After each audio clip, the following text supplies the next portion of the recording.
This journey is not mine alone. It belongs to all of us. Together we can create a brighter future for our beloved Ghana. I thank you very much. May God bless our homeland Ghana and make our nation great and strong. Speaker of Parliament, honorable members of Parliament, Her Excellency, the Vice President of the Republic of Ghana, Jane Nana Opoku-Agyeman, Her Ladyship, the Chief Justice, Your Excellency, Bola Ahmed Tinubu, President of the Federal Republic of Ghana, and special guest of honor for this occasion, Your Excellencies, Presidents, Heads of Government and Development Agencies, Your Excellency, Nana Addo Akufo-Addo, and former Presidents, Your Excellency, Dr. Mahmoud Bawumia, distinguished invited guests, ladies and gentlemen, my brothers and sisters. I wish you a good morning, and we give thanks to the Almighty God on this occasion. Our Father who art in heaven, we thank you for giving us this day, a day that offers me, your humble servant, a unique opportunity to work to reset our dear country, Ghana. We thank you for giving us this day, a day that offers me, your humble servant, a unique opportunity to work to reset our dear country, Ghana. 32 years ago, on January 7th, Ghana made its first and most successful democratic transition, a reset, with the swearing in of the newly democratically elected President, Jerry John Rawlings, of blessed memory.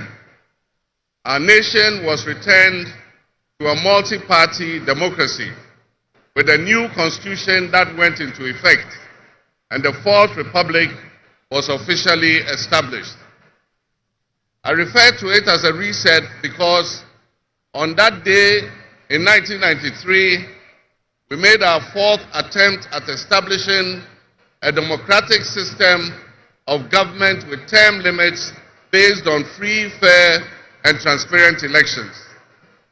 The handover of power on January 7, 2001, between former President Jerry John Rawlings and at the time the newly elected President John Dramani Mahama, tested that reset, and our nation passed with flying colors.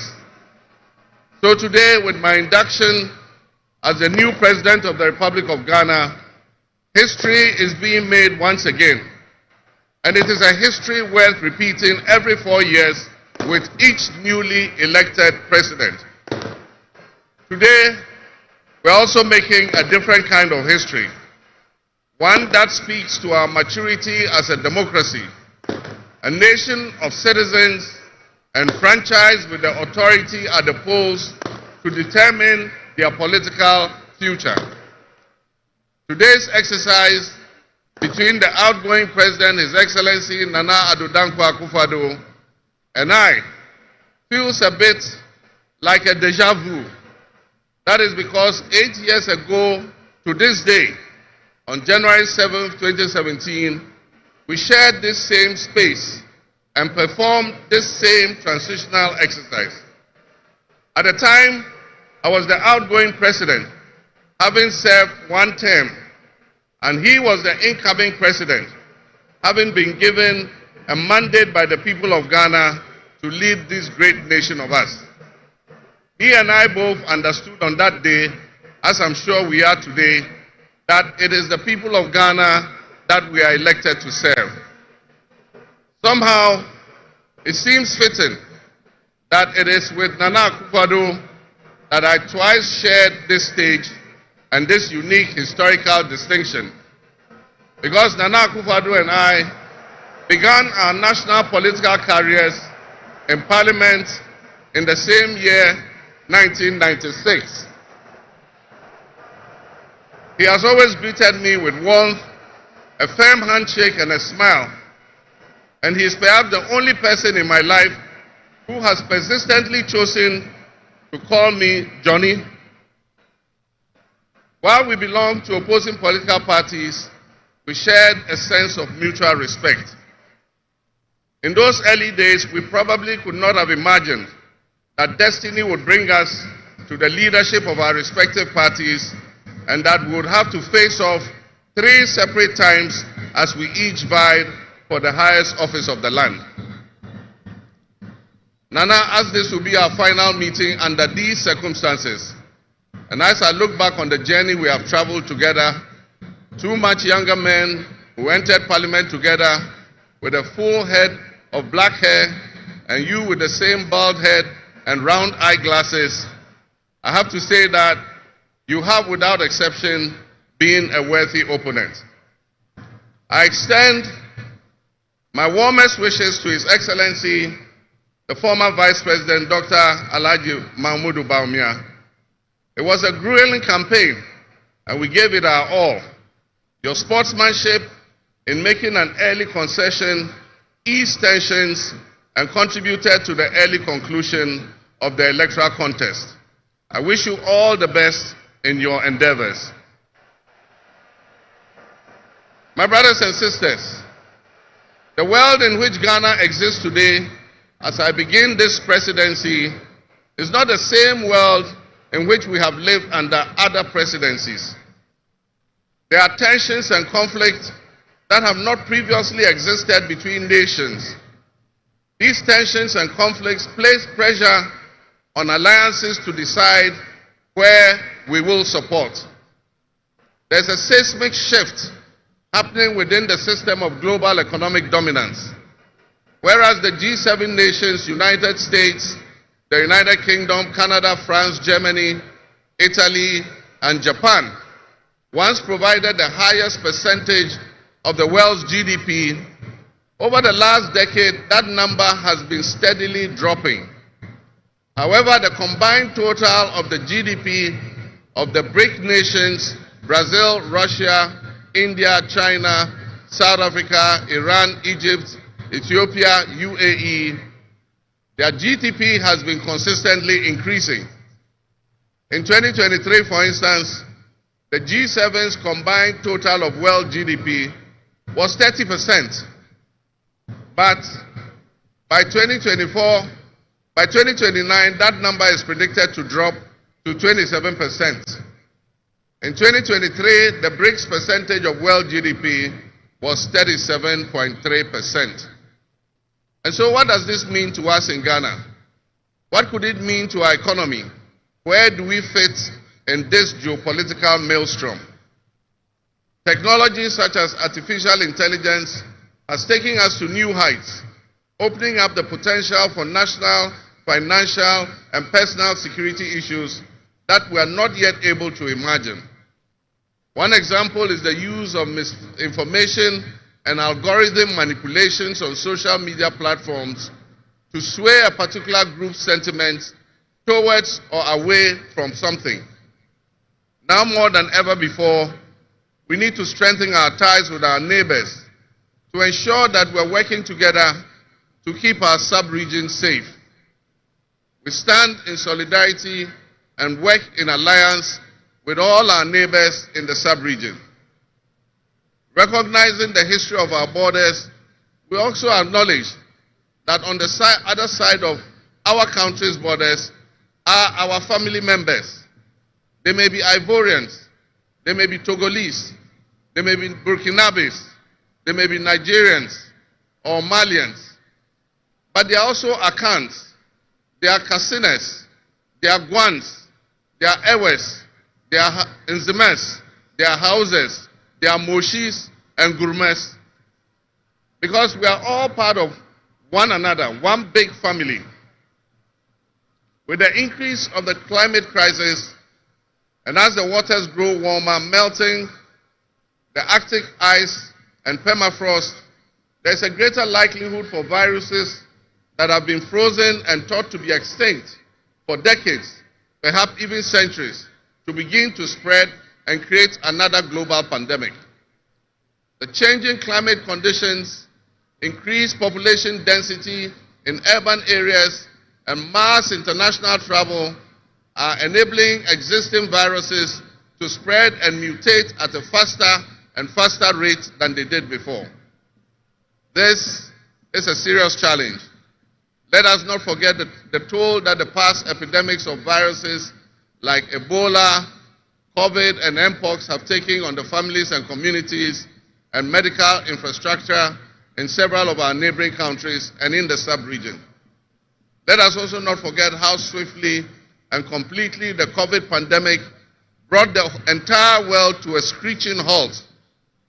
My government will be working diligently to strengthen our public health systems while monitoring the global health situation so that when, and not if, but when the next pandemic or epidemic occurs, the loss of lives in Ghana will be minimal. The larger world exists around us and to some extent within us. While we cannot and should never use it as an excuse to stray from the direct and immediate needs of Ghana for the well-being of our citizens, we must also bear in mind that the affairs of the world, if we care to shape, lessen, avoid, or even at the other end of things, maximize the effect they have on us. My brothers and sisters, barely a month ago, we held historic elections that have caused dramatic shifts in our political landscape. I feel greatly honored that you, my compatriots, considered me worthy of receiving such an unprecedented and overwhelming mandate to steer the affairs of our beloved nation at this critical time in our history. The magnitude of this victory in the presidential elections and the gains that were made by my party, the National Democratic Congress, in the parliamentary elections naturally and justifiably resulted in great joy and celebration across our country, Ghana. But celebrations, no matter how justified and how well earned, must be supplanted by discernment, sobriety, and deeper insights into why we received this kind of mandate in the first place. By voting as you did on December 7th, the Ghanaian people conveyed a powerful message, yet often overlooked by us politicians. This message was powerfully emphasized by a giant of American political history, President Ronald Reagan, when he declared at his inauguration some 40 years ago that governments have no power except that granted by the people. While Ghanaians take great pride in our thriving democracy, they are deeply dissatisfied with the quality of governance over the years and have openly voiced that dissatisfaction through the decisive actions that they undertake at the elections. Our people also understand that democracy is not just a token adorned with periodic elections followed by pomp and pageantry with the establishment of a new government. They expect that if democracy is celebrated as a superior means of governance, then its outcomes must be more tangible and benefit them in their individual lives. Any honest introspection and reflection on the pulse of our nation would reveal that many within our population do not feel that they have benefited from or partaking in this democratic dividend. Were people buffeted by severe economic crisis and hardships, and in the last few years, we have lurched from crisis to crisis. But there is hope on the horizon. Today should mark the beginning of a new opportunity, an opportunity for us to make a difference in our governance and our economic management. We shall reset our dear nation, Ghana.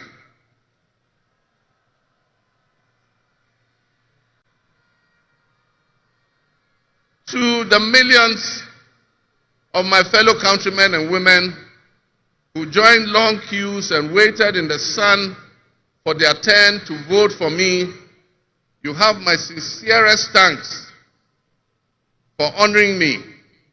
My firm, immutable assurance is that your vote will matter in the work that I'll do to make a difference in the destiny of this dear nation of ours. Your courage to bring change will not go in vain. Our nation was born with much promise. That promise would seem hazy and in doubt now because of all that has happened in the past. But I urge you, my fellow countrymen, not to be sucked into a state of perpetual pessimism. For some time, our country has urgently needed leadership with an unwavering desire to get things done. I, with all humility, assent that I intend to be that leader with your cooperation and your help. As your next leader, I shall strive to exercise sound judgment and be able to make the right calls at the right time. I will have the humility and presence of mind to take responsibility for any challenges and be willing to act firmly and timeously to resolve the challenges that we face as a nation. Since the elections, I have read and heard the word hope used many times in relation to my presidency and what it should offer the citizens of Ghana. I intend to speak plainly and clearly to you today, and every time I address you subsequently, I intend to always tell you the truth. The circumstances we find ourselves in are indeed dire, but even so, I'll be decisive and swift in my actions. We'll focus our initial efforts on 4 critical areas. The first is economic restoration and stabilization of the macroeconomic environment. The second is the improvement of the business and investment environment to ensure that Ghana is once again open for business. The third is governance and constitutional reforms. And the final, but not the least, is accountability and the fight against corruption.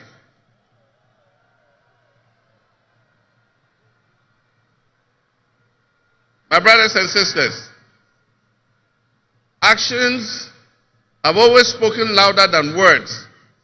With that in mind, I have entered into a covenant with you, the good people of Ghana, in which I have enumerated 26 actions that I'll take within my first 120 days. There is reason for hope, and there is every reason for hope. But we must also have faith, because faith empowers us to trust the things that will happen. With faith, you believe what you know, and that is why we need faith to be able to achieve our reset. We need a reset with the faith we have in our country and our leadership. We need a reset with the faith we have in our institutions. We need a reset with our faith in our dear nation, Ghana. And by that, I mean in all of us, because all of us are Ghana. You are Ghana, and I am Ghana. All of you seated here today, Ghanaian citizens, you are Ghana. The people who you are with or near you as you watch this on television, in your homes, or listen on radio, or follow on social media are what we call Ghana. I ask that we enter into the covenant with the Ghana we all love and the good people of our country who make up this dear nation. And I ask that you envision a Ghana that you want to live in, a Ghana that you want to leave behind to your children and your grandchildren. What can you do to help build that better Ghana that we all strive for? What behaviors, what attitudes and mindsets can we reset?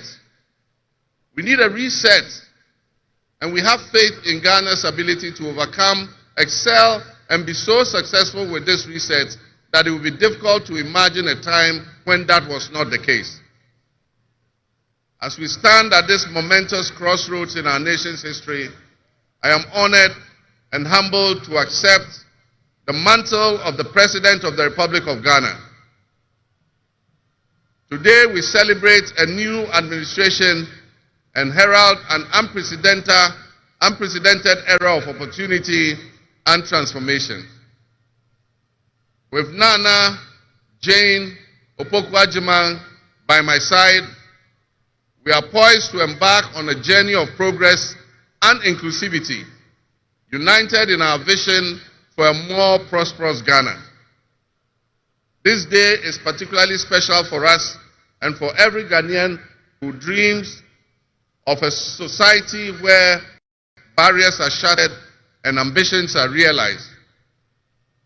With the inauguration of Ghana's first female vice president, we have turned a significant page in our history. Nana Jane's ascension to the high office is not merely a personal triumph.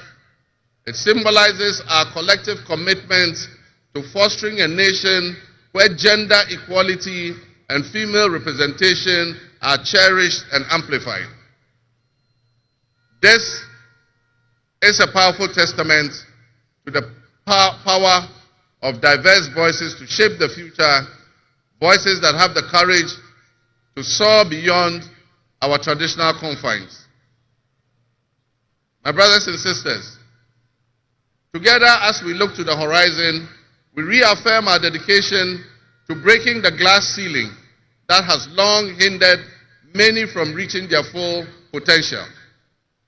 Governance that reflects all segments of our population strengthens our democracy and enriches our conversation. We stand committed to enacting policies that empower women and ensure that the door of opportunity is opened wide for our youth and our women, regardless of their background. Together, we will galvanize our efforts to create a society where every Ghanaian can dream, believe, and achieve without any restraints. Remember that great leadership is not defined merely by the offices we occupy, but by the legacy that we leave for future generations.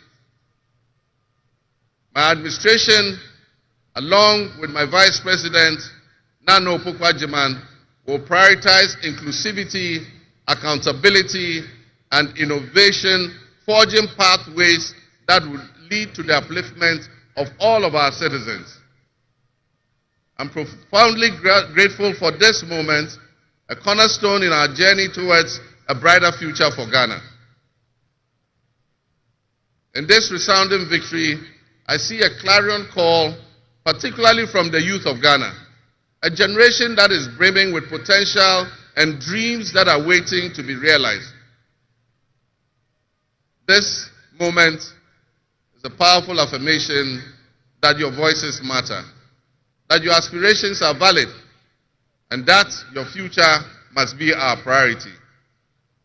We're committed to translating your hopes into action and creating opportunities for education, entrepreneurship, employment, and empowerment. Our policies will be tailored to sustain innovation and foster industry that engages today's young minds and equip them with the skills needed for tomorrow's challenges. Together with the private sector and captains of business, we will create decent and well-paying jobs. As we embark on this new chapter, I assure you that our decisions will champion diversity in all facets of governance, ensuring that every Ghanaian, regardless of your ethnicity, your gender, your age, your religion, or any background, will have the opportunity to contribute to our nation's story. Ghana's youth represent the heartbeat of our democracy. Their ambition will drive our policies as we strive to create an inclusive, equitable society where everyone has a seat at the table. Our vision hinges on the introduction and implementation of a 24-hour economy. We envisage an innovative and vibrant 24-hour Ghanaian economy which will also be anchored in agriculture and agribusiness. This innovative approach would unlock potentials that have long remained dormant, enabling us to harness the energy and creativity of all our people. Just imagine a Ghana where our markets are alive and bustling at all hours of the day, with responsive public services accessible at all times, such that businesses can operate flexibly to meet the diverse demands that they are subjected to. And young people, including entrepreneurs, can find opportunities regardless of traditional institutions. The 24-hour economy model will also bolster job creation for the young people, stimulate local industry, and attract foreign investments, and allow us to build resilient communities and a sustainable future. This vision extends beyond mere economic transactions. It symbolizes empowerment, the empowerment of every Ghanaian to contribute to our national progress. My fellow citizens, this vision will allow us to embrace diversity, to cater to varied lifestyles and preferences, and foster a culture of inclusion, ensure that every citizen can enjoy the fruits of his hard work. To the business leaders and entrepreneurs, I invite you to support this new model and join me in shaping a business environment where creativity thrives and where the fruits of your investment contribute to the collective welfare of our nation. Your role in driving our economy forward cannot be overstated. Your innovation and dedication will be a backbone of our success story. And I pledge to you that we would look at the tax regime and rationalize them so that they are more transparent and fair. Members of the business community, I assure you, Ghana is open for business again. Let me thank you, Your Excellencies, my fellow presidents, for leaving what is a busy schedule behind and coming to join us at this ceremony. Your presence brings honor to this inaugural ceremony. And I want to extend my heartfelt thanks to all of you and to our sister countries who have traveled from near and far to be with us today. Your presence is a testament to the strong bonds of friendship and cooperation that exist between our nations. And I promise you I will work to foster the partnerships that transcends our borders, and I'll work collectively with you towards regional stability, economic growth, and mutual respect between our nations. To my friends from across Africa and the world, I thank you and welcome you to Ghana. And in our local parlance, I say Akwaba to all of you. To my family and fellow citizens, my wife Lodina, I thank you for your unwavering support and commitment to our shared vision. This journey is not mine alone. It belongs to all of us. It belongs to each of you. Let today be the dawn of a new era of hope, an era of job creation, an era of accountability, an era of institutional strengthening and resilience, and an era of unparalleled potential for all Ghanaians. We will write the next chapter in Ghana's story, and it will be one of promise, transparency, and transformative progress. My fellow citizens, this is a patriotic call to action for all of us to participate in building a nation that lives up to its promise, where hope thrives and dreams become a reality. Together, let us cultivate a brighter future for our beloved Ghana, where unity, progress, and equality are not just ideals we aspire to, but are the very fabric of our nation. In closing, I invite you to partner with us on this journey. Together, we can create a brighter future for our beloved Ghana, where unity, progress, and equality are not simply goals we are aiming for, but are the cornerstone of our society. Let's work hand in hand to foster these values and strengthen our nation for everyone.